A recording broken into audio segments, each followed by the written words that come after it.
So welcome back to Third Rate Content. Just walked through those gates there for the first time in my own personal life, first time in Third Rate Content's career, and hopefully it'll be the first time for anybody watching who's around, who doesn't live in Shrewsbury or lives in Shrewsbury even still and hasn't visited yet, because it opened on the 11th of September, I think it was, or 10th of September on 2022. And we're going to have a bit of a look round and see what it's all about. And we'll be visiting the actual interior visitor centre another day, I think, because video will be too long. So we'll come, like I say, we'll come back here and do that. But for today, we're just going to have a bit of a tour around the outside and see what information we can pick up. So buckle up and I'll see you out here. Yeah. The flax mill, yeah, we're supporting it. Opened on the 10th of September 2022 officially. The visitor centre is opened, cafe, and the office is here. And this is the first ever time myself, the host of Third Rate Content, will have ever been into the interior. So it's a momentous day, really. It's really horrible weather today.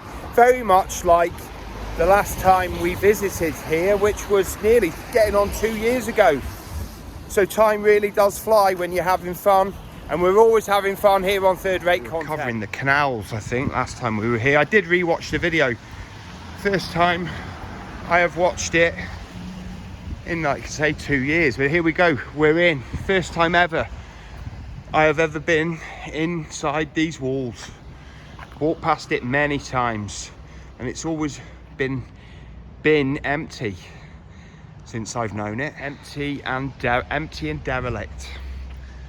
But yeah, this is absolutely great. Getting to look around this magnificent industrial revolution. High industrial revolution structure, and hopefully we'll learn in depth some of its history today.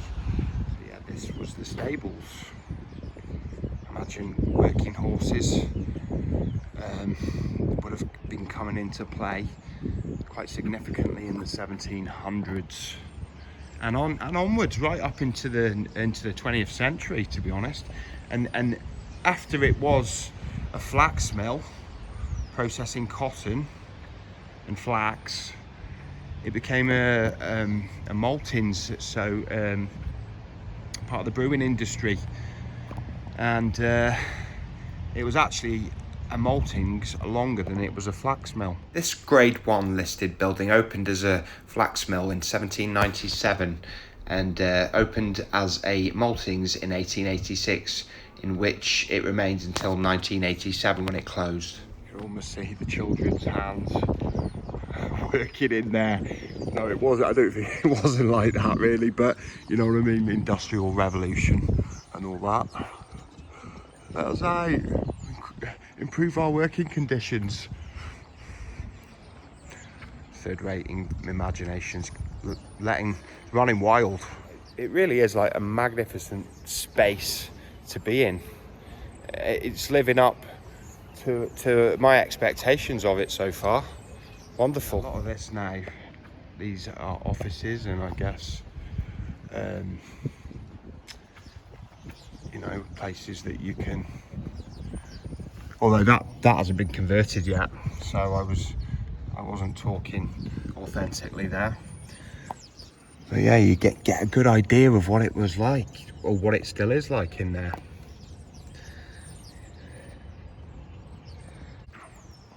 Yeah, work's very much still ongoing here, I guess, snagging, as they call it in the industry, you know, touching up mistakes and just things that have been missed. I don't know for sure, perhaps there is parts of the site still undergoing renovations, because it was a massive project, this. Yeah, this very much funded, huge grant from the National Lottery, or the Heritage Lottery Fund.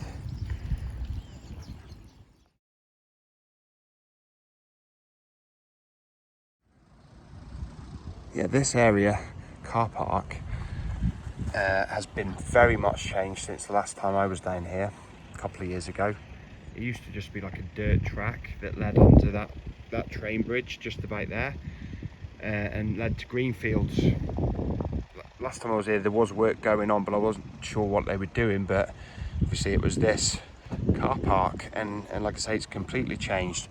But this is the nearest I ever got when I was walking up this track, nearest I ever got really to the flax mill, the Maltings as I knew it.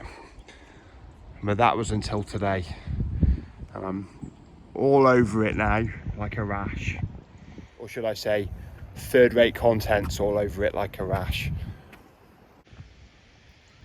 I don't know if the footpath is going to continue just as a you know, newly made up footpath, and the steps down to the car park. We'll see when it opens.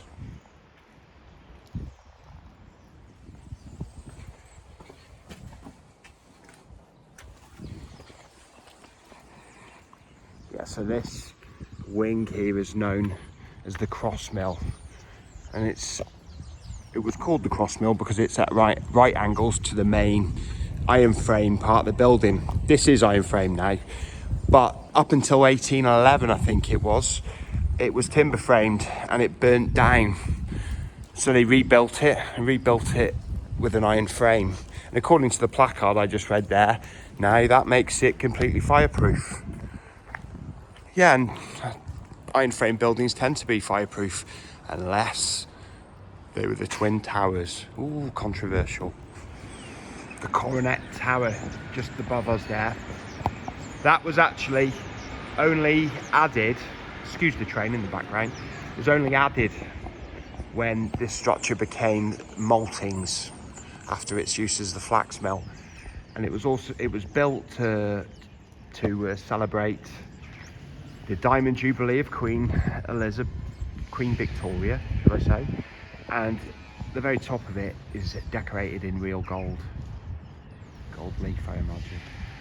That's pretty impressive. Yeah, the buildings here are the dye house and the stove house, and after the yarn had been worked in the main building, it was brought over here to be dyed, dried and stored.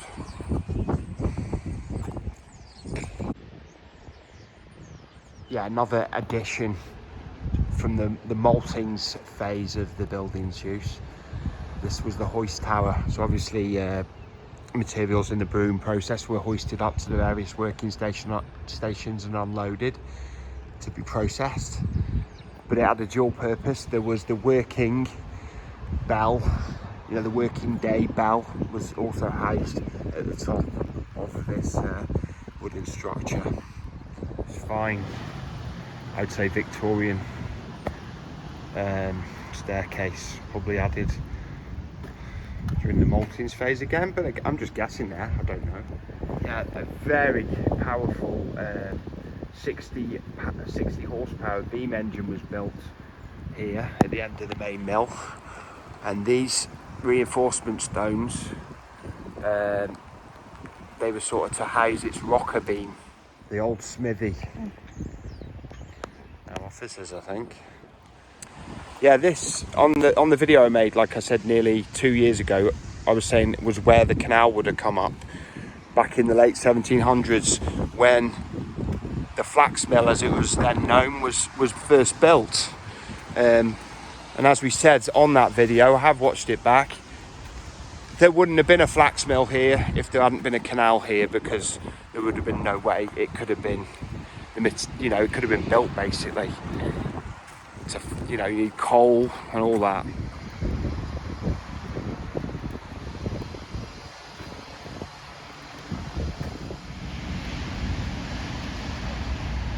That's an original foot scraper.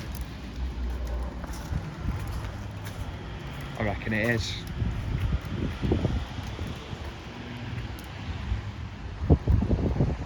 Just looking out St Michael Street. I've never took in this view from this angle before. It's a third-rate first. This side and this side were the boiler houses, and this was the site of the massive chimney that towered over here to let off the steam.